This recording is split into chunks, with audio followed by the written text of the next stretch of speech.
अस्सलामुअलैकुम जनाब Ali. Optical fiber based communication system की डिटेल्स हमने शुरू करी हुई हैं डिस्कस करना।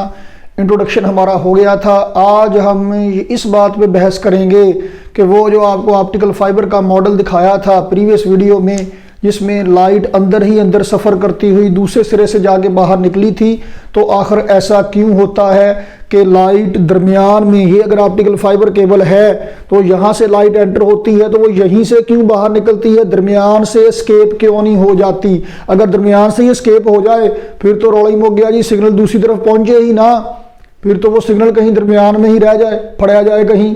लेकिन ऐसा नहीं होता, वो एक तरफ से एंटर होके और दूसरे सिरे से ही बाहर निकलती है लाइट। ऐसा क्यों होता है जनाब Ali? There are two principles of optic fibre. बारी बारी हम इनको डिस्कस करते हैं। पहला है जनाब अली टोटल इंटरनल रिफ्लेक्शन। क्या है जी? टोटल इंटरनल रिफ्लेक्शन, अंदरों अंदरी रिफ्लेक्शन। जैसे पाकिस्तानी अंदरों अंदरी दुश्मनियां निकालते हैं ना, वैसे टोटल इंटरनल रिफ्लेक्शन क्या है जनाब अली? रिफ्लेक्शन आपने पढ़ा हुआ है कि जब वेव्स चलती हुई जाती हैं एक मीडियम में, दूसरे मीडियम की बाउंड्री से टकराती हैं, तो अगर वो टकरा के वापस आ जाएं तब इस अमल को रिफ्लेक्शन कहा जाता है। देखते हैं जनाब ऑप्टिकल फाइबर केबल में क्या होता है, टोटल इंटरनल रिफ्लेक्शन का अमल कैसे होता है। जनाब फर्ज कर लेते हैं कि आप गिर गए हैं किसी तालाब में और पानी शफाफ है। वैसे आजकल जब मैं लेक्चर रिकॉर्ड कर रहा हूँ शदीद ठंड है, तो ये बात सुन के ही कई लोग बीमार हो गए होंगे, लेकिन फ़र्ज कर लेते हैं। ओह माइक तो अंदर ही आ गया कहीं, सॉरी भाई, आवाज़ सही आ रही है कि नहीं? ओहो हो जोश खिताबत में पता ही नहीं चला।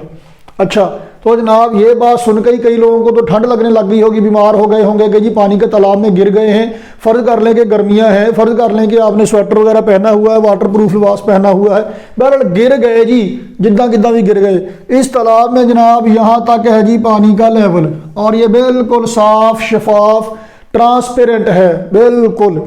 तो जनाब यहाँ पे अब आप मदद के लिए चिल्ला रहे हैं। फिल्मों में तो ऐसा होता है कि जी वो पानी में गिर के भी आंखें खुली होती हैं, मुंह खुला होता है, हमसे तो नहाते हुए कभी आंखें नहीं खुली।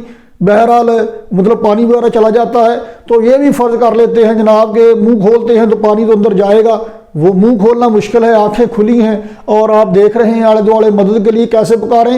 आपके पास है एक टार्च, वाटर प्रूफ टार्च, आप उस टार्च की रोशनी ऐसे ऊपर कर कोई फेंकने की कोशिश करते हैं तो मोअज़्ज़ज़ ख़ातिन हज़रात आइए देखते हैं क्या होता है। बंदानी में यहाँ पे बनाऊंगा, ठंड बहुत है तो उससे निकलने वाली लाइट हम बनाएंगे। देखिए जी ये बात हमने पहले पढ़ी हुई है कि जब रे ऑफ लाइट एक मीडियम से दूसरे मीडियम में जाती है तो क्या होती है, नॉर्मल की तरफ बेंड कर जाती है या नॉर्मल से अवे बेंड कर जाती है, डिपेंड्स अपॉन द सिचुएशन। अगर डेंसर मीडियम से, ये वाटर है, ये क्या है जी, ये वाटर है, और ये क्या है जी बाहर, ये है जी एयर। तो अगर तो डेंसर मीडियम से रेयर मीडियम में रे ऑफ लाइट जाने की कोशिश करेगी तो नॉर्मल से अवे बेंड कर जाएगी, परपेंडिकुलर से नॉर्मल से दूर जाएगी। और अगर रेयर मीडियम से डेंसर मीडियम में, कम डेंसिटी वाले मीडियम से ज़्यादा डेंसिटी वाले मीडियम में दाखिल होने की कोशिश करेगी तो नॉर्मल की तरफ बेंड कर जाएगी। ठीक, हम यहाँ पे एक टर्म इस्तेमाल किया करेंगे अब, रिफ्रैक्टिव इंडेक्स। रिफ्रैक्टिव इंडेक्स ये क्या है जनाब? इंडेक्स मतलब जैसे आप टेबुलर फॉर्म में लिखा करते हैं जी डाटा वगैरह, और रिफ्रैक्टिव घुसना, रिफ्रैक्ट कर जाना, कितना रिफ्रैक्ट कर सकती है एक मीडियम से दूसरे मीडियम में रे ऑफ लाइट। एन से लिखा जाएगा जनाब रिफ्रैक्टिव इंडेक्स को, किसी भी मीडियम का रिफ्रैक्टिव इंडेक्स क्या होगा, एन, स्मॉल एन से लिखा जाएगा। और असल में ये रेशो हुआ करती है स्पीड्स की, speed of light C over V. यहाँ पे सी क्या है जनाब? ये है बेटा जी speed of light in vacuum, free space. और v क्या है जी, ये है speed of light in any medium. हमारे पास ट्रांसपेरेंट मीडियम ही हुआ करेंगे, देखिए जी वैक्यूम के अलावा किसी भी और मीडियम की डेंसिटी ज्यादा ही होगी। तो जितनी डेंसिटी ज्यादा होगी, आप दौड़े जा रहे हैं, हवा में दौड़े जा रहे हैं, दौड़ते दौड़ते आगे दरिया आ गया, बहरे जुल्मात में दौड़ा दिए घोड़े हमने, तो जब आप वो दरिया में दौड़ने की कोशिश करते हैं तो आपकी स्पीड कम हो जाती है। क्यों?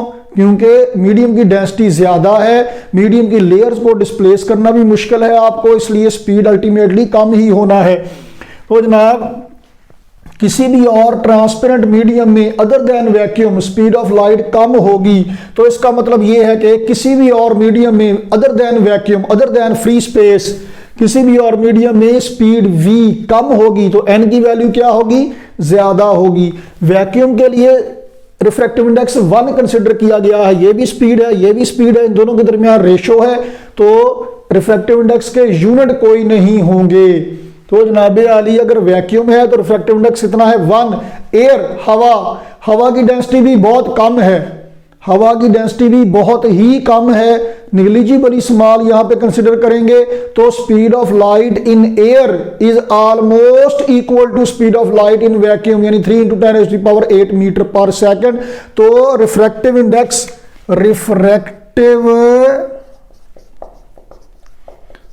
Index of air is equal to 1।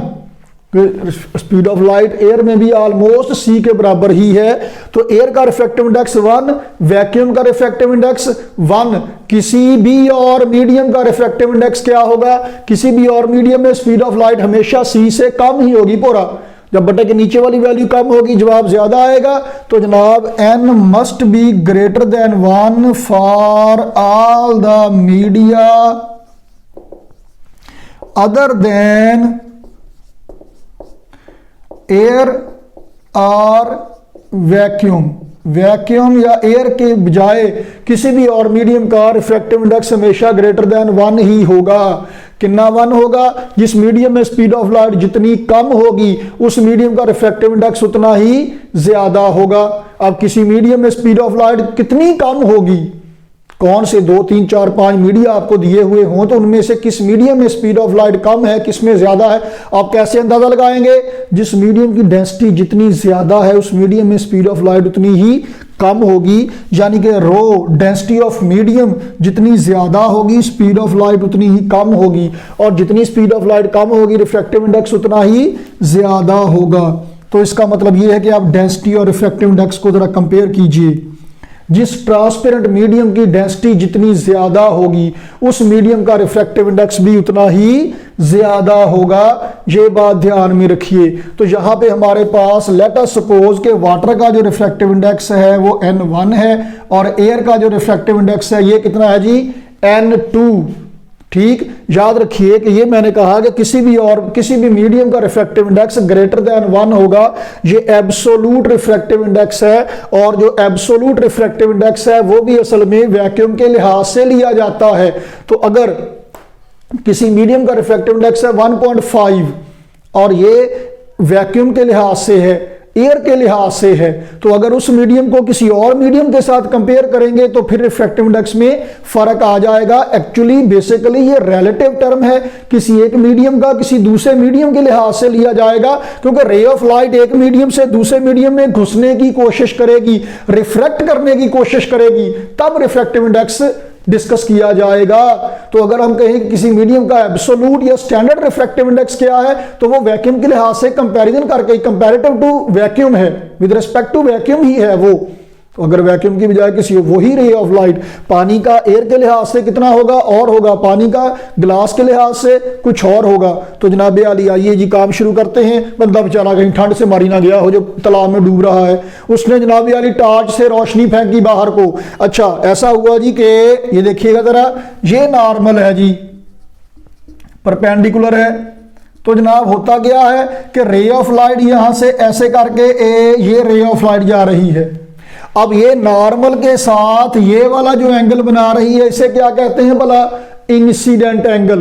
अब ये डेंसर मीडियम से रेयर मीडियम में रे ऑफ लाइट जाने की कोशिश करेगी, ज्यादा डेंसिटी वाले मीडियम से कम डेंसिटी वाले मीडियम में जाने की कोशिश करेगी, तो क्या करेगी जी, नॉर्मल से अवे बेंड कर जाएगी। देखिए वाज़े तौर पे लग रहा है नॉर्मल से अवे बेंड कर गई, तो ये वाला एंगल क्या कहलाएगा बेटा जी, रिफ्रैक्टेड एंगल, और ये क्या कहलाएगा, इंसिडेंट एंगल कहलाएगा।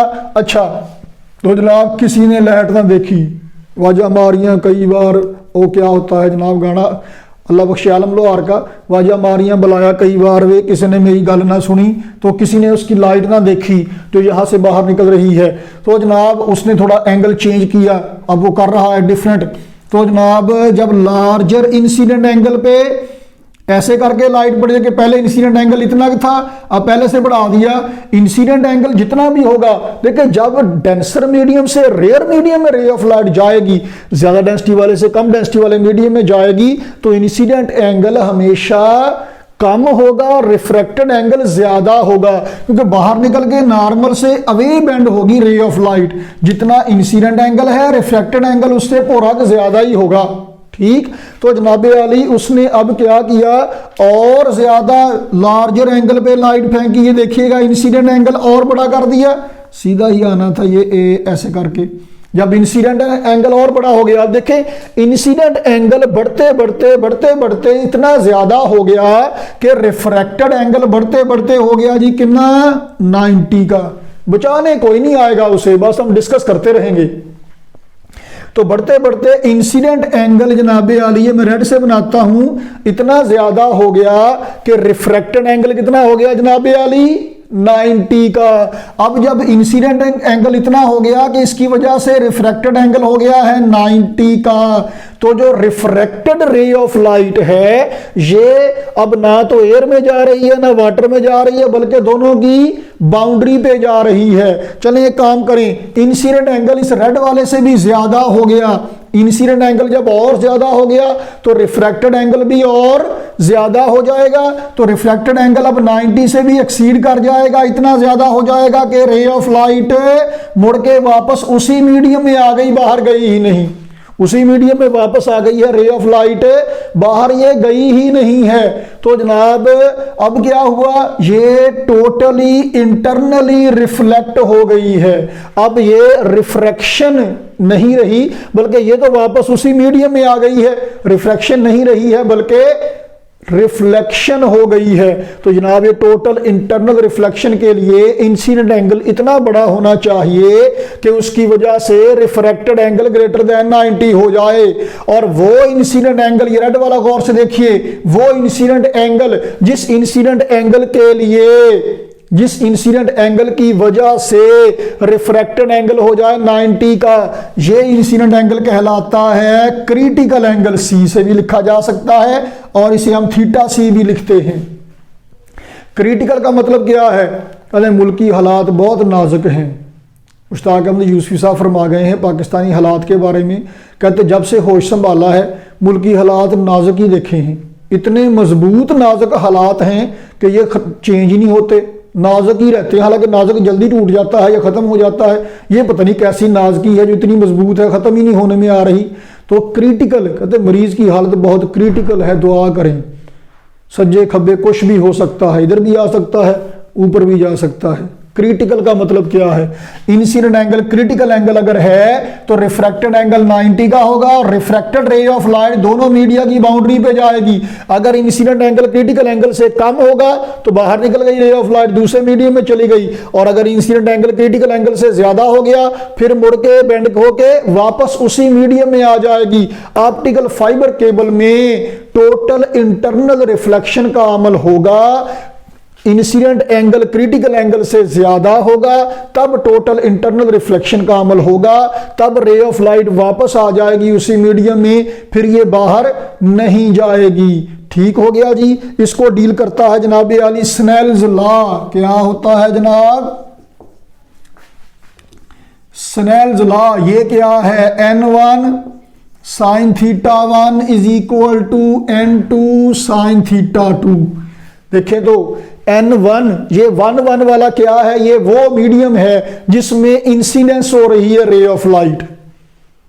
देखें जी जिसमें इंसिडेंट हो रही है रे ऑफ लाइट, और 2 क्या है, ये उस मीडियम का रिफ्रैक्टिव इंडेक्स और एंगल है जिसमें रिफ्रैक्शन हो रही है या होने की कोशिश कर रही है।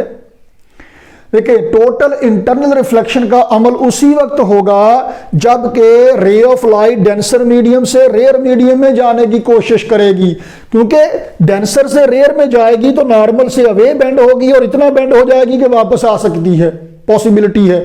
अगर रेयर से डेंसर मीडियम में आ रही है रे ऑफ लाइट, फिर तो नॉर्मल की तरफ बेंड होना है, फिर जितना मर्जी जोर लगा ले फिर वापस जाने का चांस नहीं है, फिर उसी मीडियम में जाएगी। तो रेयर से डेंसर में जाने पर टोटल इंटरनल रिफ्लेक्शन का कोई चांस नहीं है, डेंसर से रेयर में जाने पर टोटल इंटरनल रिफ्लेक्शन का चांस है।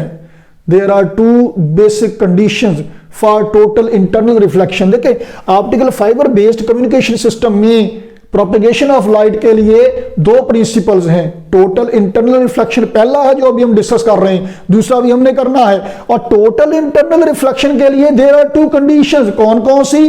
पहली, ray of light must go from denser to rare medium, पहली शर्त। दूसरी, incident angle must be greater than critical angle, incident angle must be greater than critical angle, तब टोटल इंटरनल रिफ्लेक्शन होगी, वरना रे ऑफ लाइट दूसरी तरफ चली जाएगी। बहरहाल ये स्नेल्स लॉ हर सूरत में एप्लीकेबल है, चाहे रे ऑफ लाइट डेंसर से रेयर में जाए, चाहे रेयर से डेंसर में जाए। बस ये 1 वाला आपने वो लिखना है जहां पे इंसिडेंस हो रही है, और 2 वाला वो लिखना है जिसमें रिफ्रैक्शन होनी है। ठीक, जिस मीडियम में रे ऑफ लाइट जा रही है, जिस मीडियम में जाने की कोशिश कर रही है, बेशक आप 1 2 की बजाय आई और आर लिख दें, इंसिडेंस रिफ्रैक्शन, जो चाहे आपका हुस्न करिश्मा साज करे। लो जी, यहां पे सूरत हाल देखते हैं। अगर N1 रिफ्रैक्टिव इंडेक्स है जी वाटर का, साइन ऑफ एंगल थीटा कितना है जनाब? θ1, ये इंसिडेंस एंगल है। अगर इंसिडेंट एंगल है जनाब क्रिटिकल एंगल के बराबर, तो फिर रिफ्रैक्टेड एंगल कितना होगा? θ2 होगा 90 का, तो N2 साइन 90। जनाब यानी N2 क्या है? एयर का रिफ्रैक्टिव इंडेक्स, और एयर का रिफ्रैक्टिव इंडेक्स तो हमने कहा है जी कि 1 होगा, वैक्यूम के बराबर होगा। लो जी, N1 sine theta C is equal to, N2 भी 1 है, साइन 90 भी 1 हो गया, तो 1 हो गया। तो जनाब इसका मतलब ये है कि N1 is equal to 1 over sine theta C. जिस मीडियम का क्रिटिकल एंगल जितना कम होगा, रिफ्रैक्टिव इंडेक्स उतना ही ज्यादा होगा। या फिर आप यूं कह लीजिए, ओहो हो, या फिर ऐसे कह लीजिए कि sine theta C is equal to 1 over N1। जिस मीडियम का रिफ्रैक्टिव इंडेक्स जितना ज्यादा होगा, क्रिटिकल एंगल उतना ही कम होगा। तो पहले तो यहां से देखते हैं किस मीडियम का रिफ्रैक्टिव इंडेक्स ज्यादा होगा। जिस मीडियम की डेंसिटी ज्यादा होगी, एयर, वाटर, ग्लास, इनमें से ग्लास की डेंसिटी ज्यादा है तो ग्लास का रिफ्रैक्टिव इंडेक्स ज्यादा होगा। रिफ्रैक्टिव इंडेक्स ज्यादा होगा तो क्रिटिकल एंगल कम होगा, और अगर क्रिटिकल एंगल कम होगा तो क्या होगा? आइए जनाब अब देखते हैं। वही तालाब है, बंदा आप कर लिया बिचों, हुण अब वो उसे हीटर के पास बिठाया है, जरा ठंड उसकी बेचारे की ठीक हो जाए, तबीयत जरा ठीक हो जाए, ये नॉर्मल है। देखिए जी, जिस मीडियम का रिफ्रैक्टिव इंडेक्स जितना ज्यादा है, उस मीडियम का क्रिटिकल एंगल उतना ही कम होगा। ये कम क्रिटिकल एंगल है, ये कम क्रिटिकल एंगल है। इस इंसिडेंस एंगल के लिए अगर ये इंसिडेंस एंगल क्रिटिकल एंगल के बराबर है तो रिफ्रैक्शन होगी बिल्कुल बाउंड्री पे, ना इधर दोनों मीडिया की बाउंड्री पे। फर्ज करें कि एक मीडियम है जिसका क्रिटिकल एंगल है जी 15 डिग्री, तो आप ये ऑब्जर्व कीजिए, जरा गौर से सुनिएगा बात, कि यहां से लेकर यहां तक 90 है एंगल, इसमें से 15 डिग्री का एंगल है क्रिटिकल एंगल। 15 डिग्री से ज्यादा अगर इंसिडेंस एंगल बनेगा तो टोटल इंटरनल रिफ्लेक्शन हो जाएगी। 16 से लेकर 90 के दरमियान में इंसिडेंट एंगल होगा तो टोटल इंटरनल रिफ्लेक्शन हो जाएगी। एक और केस है जिसमें क्रिटिकल एंगल है जनाब आली 50। अगर क्रिटिकल एंगल है 50 तो इसका मतलब यह है कि 51 से लेकर 90 के दरमियान में टोटल इंटरनल रिफ्लेक्शन होगी। तो आप जरा देख के बताइए ईमानदारी से कि किस केस में टोटल इंटरनल रिफ्लेक्शन के चांसेस ज्यादा हैं, इसमें कि इसमें तो मार्जिन थोड़ा है, इसमें ज्यादा, इसमें जल्द ही टोटल इंटरनल रिफ्लेक्शन शुरू हो जाएगी, ज्यादा चांस है टोटल इंटरनल रिफ्लेक्शन के। तो ऑप्टिकल फाइबर बनाने के लिए, केबल बनाने के लिए वो मटेरियल ज्यादा बेहतर है जिसकी डेंसिटी ज्यादा है, ट्रांसपेरेंट होना चाहिए मीडियम को, जिसकी डेंसिटी ज्यादा है, जिसका रिफ्रैक्टिव इंडेक्स ज्यादा है, मतलब जिसका क्रिटिकल एंगल कम है, उसमें आसानी से टोटल इंटरनल रिफ्लेक्शन हो जाएगी। आमतौर पे लिटरली ऑप्टिकल फाइबर केबल को ग्लास लाइट पाइप भी कहते हैं, ऐसा पाइप जिसमें से रोशनी गुजर जाए, ग्लास सिलिका से बना होता है जनाब। ये जो ऑप्टिकल फाइबर केबल है जो मैंने कल आपको दिखाई प्रीवियस वीडियो में जो आपने देखी, ये देखें, ये ग्लास है, सिलिका है, वही जिससे शीशा बनता है। शीशा आपको मिलता है जनाब 30-35 रुपए, 50-60 रुपए, सॉरी 100-150 रुपए स्क्वायर फीट के हिसाब से। ये आपको मिलती है जनाब 3000, 4000, 5000 रुपए फिट के हिसाब से, मतलब काफ़ी ज़्यादा महंगी है। उसका क्यों महंगी क्यों है जनाब? बात यह है कि ये केयरफुली मैन्युफैक्चर करना पड़ती है। आइए देखते हैं जनाब कि ये महंगी क्यों है इतनी। देखें जी, पहला प्रिंसिपल अभी डिस्कस हो रहा है टोटल इंटरनल रिफ्लेक्शन का। ये हमारे पास ऑप्टिकल फाइबर केबल है जी। रे ऑफ लाइट यहां से रे ऑफ लाइट एंटर होती है एयर से, ऐसे करके, ये एयर है। तो जनाब एयर की डेंसिटी कम है, रेयर मीडियम है, जब ग्लास में एंटर होगी तो थोड़ा सा नॉर्मल की तरफ बेंड करेगी। ये देखें, ये नॉर्मल है, नॉर्मल की तरफ बेंड कर गई। अब यहां पे जब ये पड़ी तो ये ऑप्टिकल फाइबर केबल है, यहां पे फिर ये ऐसे करके बाउंड्री पर जब रे ऑफ लाइट पड़ी तो इंसिडेंट एंगल क्रिटिकल एंगल से ज्यादा होना चाहिए। डेंसिटी जितनी ज्यादा होगी, क्रिटिकल एंगल उतना कम होगा, उतना ज्यादा चांस है कि ये लाइट क्रिटिकल एंगल से ज्यादा एंगल पर पड़ रही है, तो टोटल इंटरनल रिफ्लेक्शन का अमल हो जाएगा। फिर यहां से रे ऑफ लाइट चलती हुई गई, यहां पड़ी, यहां पे फिर बाउंड्री पर पड़ी, तो फिर इंसिडेंट एंगल फिर क्रिटिकल एंगल से ज्यादा होना चाहिए, फिर वापस हो जाएगी। अब अगर तो आपने जो फाइबर केबल बनाई है उसमें इंप्योरिटी ज्यादा हैं, इंप्योरिटीज जितनी ज्यादा होंगी डेंसिटी में फर्क पड़ेगा, रिफ्रैक्टिव इंडेक्स में फर्क पड़ेगा, क्रिटिकल एंगल में फर्क पड़ेगा। यहां पे क्रिटिकल एंगल और होगा, यहां पे और होगा, यहां पे और होगा। तो हो सकता है यहां पे इंसिडेंट एंगल क्रिटिकल एंगल से बड़ा बने और यहां पे इंसिडेंट एंगल क्रिटिकल एंगल से कम बन जाए। तो यहां से तो टोटल इंटरनल रिफ्लेक्शन हो जाएगी, यहां से नहीं हो सकेगी। तो फिर तो लाइट यहीं से एस्केप कर जाएगी ना, उतरना ऐसे नहीं करना, ये तो यहीं से निकल जाएगी, दूसरी तरफ से निकालना है। तो थ्रू आउट इट्स लेंथ इसकी प्योरिटी कांस्टेंट रखना पड़ती है, इसकी डेंसिटी कांस्टेंट रखना पड़ती है। सबसे बड़ी यही वजह है। इतने छोटे साइज में फ्यू माइक्रोमीटर साइज होता है, माइक्रोन में साइज होता है इसका। इतने छोटे साइज में डेंसिटी मेंटेन करना, रिफ्रैक्टिव इंडेक्स मेंटेन करना, इसी का सारा रोल है।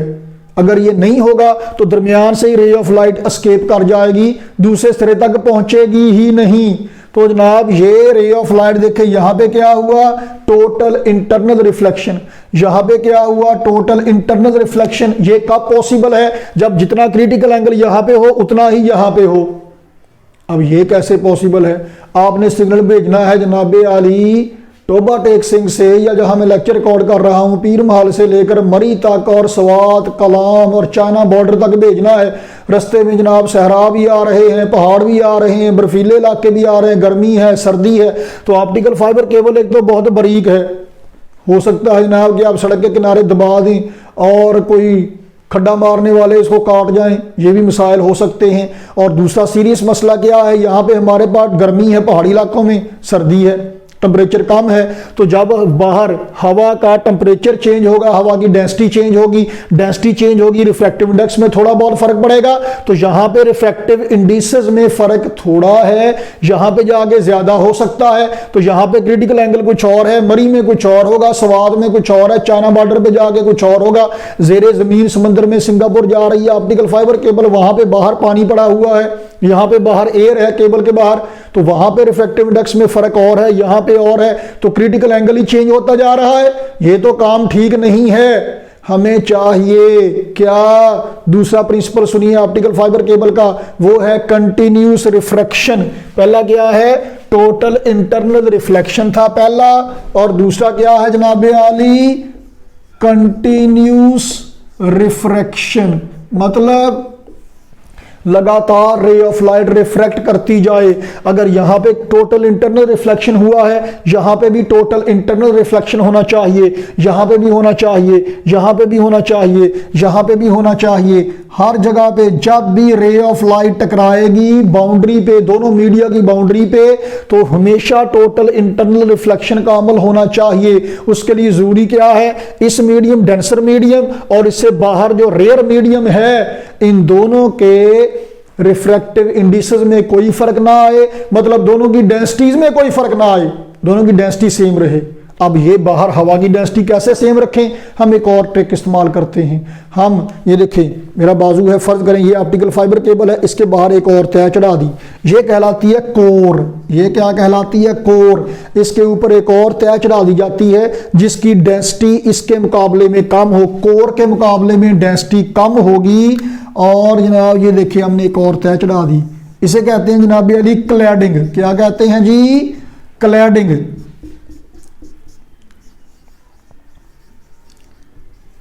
क्लैडिंग का रिफ्रैक्टिव इंडेक्स, फर्ज करें कोर का रिफ्रैक्टिव इंडेक्स है N1 और क्लैडिंग का रिफ्रैक्टिव इंडेक्स है N2।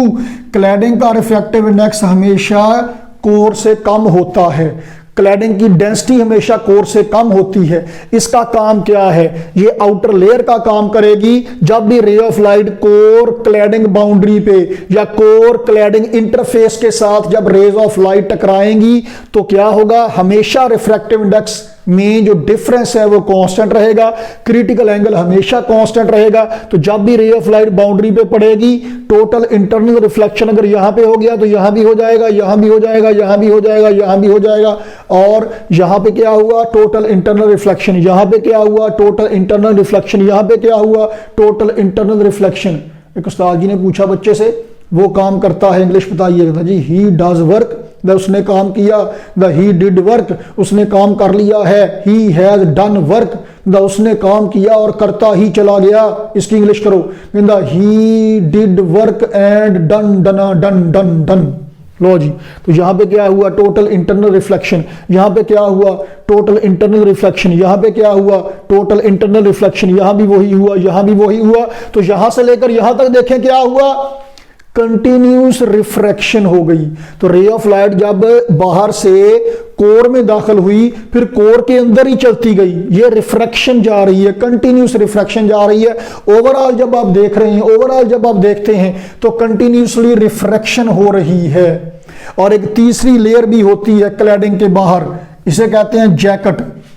इसका काम क्या है, ये सिर्फ हिफाजती तय का काम करती है जैकेट। इसके ऊपर चढ़ा लेते हैं तीसरी तय जैकेट की, ताकि अगर मैंने जर्सी जैकेट पहनी होती तो वो लेयर तीसरी लेयर होती। उसका काम क्या है, सिर्फ प्रोटेक्शन प्रोवाइड करना। जैकेट सिर्फ प्रोटेक्शन प्रोवाइड करती है।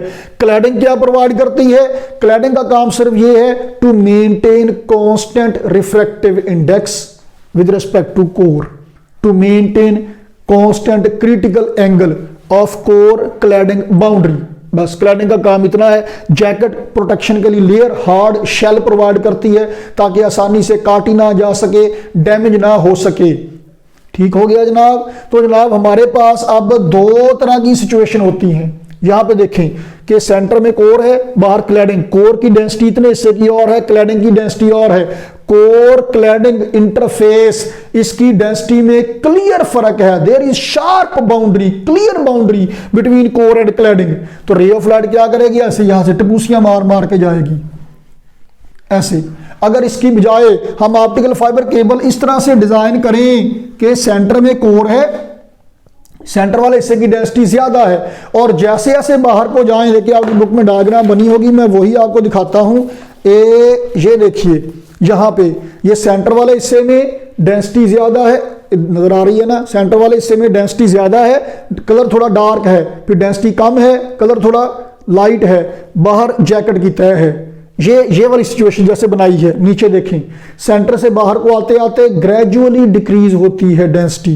तो अगर ऐसी सूरत हाल हो कि सेंटर की डेंसिटी ज्यादा हो और जैसे जैसे सेंटर से बाहर को आए डेंसिटी ग्रेजुअल चेंज होती जाए, यकदम डेंसिटी में फर्क आएगा, यकदम बाउंड्री से आएगी तो रे ऑफ लाइट स्टेप के साथ मुड़ेगी। जबकि ग्रेजुअल चेंज आएगी जब डेंसिटी में, रिफ्रैक्टिव इंडेक्स में, फिर रे ऑफ लाइट ऐसे करके बेंड होती जाएगी।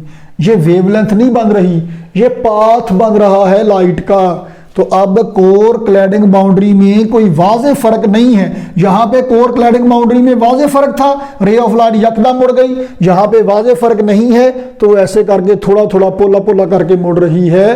तो ये भी ऑप्टिकल फाइबर केबल है, ये भी ऑप्टिकल फाइबर केबल है। इसमें ग्रेजुअली फर्क पड़ता है, इसमें स्टेप के साथ फर्क पड़ता है कोर क्लैडिंग बाउंड्री में। तो जनाब आली मुअज़्ज़ज़ खातिनो हजरात, तो आज हमने ऑप्टिकल फाइबर कम्युनिकेशन सिस्टम में बेसिक प्रिंसिपल्स को डिस्कस किया है। एक और केस को ओहो मैं इससे रेज करने लगा था। तो जनाब एक और सिचुएशन देखिए, यहाँ पे ये ऑप्टिकल फाइबर केबल है ना जी, हमने कहा कि ये जो रे ऑफ लाइट है ऐसे करके कोर एयर से, हवा से कोर में दाखिल होगी, बेंड करेगी। चलो ठीक है जनाब, बेंड कर गई। अब क्या होगा जनाब आली, अब ये यहां से ऐसे करके गई। अगर रे ऑफ लाइट इस तरह से एंटर हो, ये देखिए यहां से तो एंटर हुई, एयर से कोर में इंसिडेंट एंगल ये बन रहा था। अगर रे ऑफ लाइट एंटर हो ऐसे, अब देखें रेयर मीडियम से डेंसर मीडियम में रे ऑफ लाइट दाखिल होगी, नॉर्मल की तरफ बेंड करेगी, और जो परपेंडिकुलर रे दाखिल होगी ये क्या करेगी, ये तो किसी भी सिमत में बेंड नहीं करेगी, ये सीधी ही चली जाएगी, ये टकराएगी नहीं बाउंड्री से। इसे क्या कहते हैं, एक्सियल रे। एक्सियल रे क्या होती है, जो कि ऑप्टिकल फाइबर केबल के एक्सेस के पैरेलल मूव करे, जो परपेंडिकुलरली एंटर हो कोर में, परपेंडिकुलरली एंटर होगी कोर में, सीधी चलती जाएगी और ये बेंड नहीं करेगी किसी भी तरफ को। इसका पाथ, इसकी डायरेक्शन ऑप्टिकल फाइबर केबल के एक्सेस के पैरेलल होगी, ये एक्सियल रे कहलाएगी। ये ऐसे करके जाएगी, ऐसे, इसका रौला ही नहीं कि इत्थे जाके पड़ेगी, इत्थे जाके पड़ेगी। ठीक हो गया जनाब, ये मोटी मोटी कुछ बातें थी, बाकी जनाब इसके बाद अगली किस्त में डिस्कस किया जाएगा। तो जनाब अगली वीडियो तक के लिए इजाज़त दीजिए जी, तो नहीं भी देंगे फिर भी मैं चलना।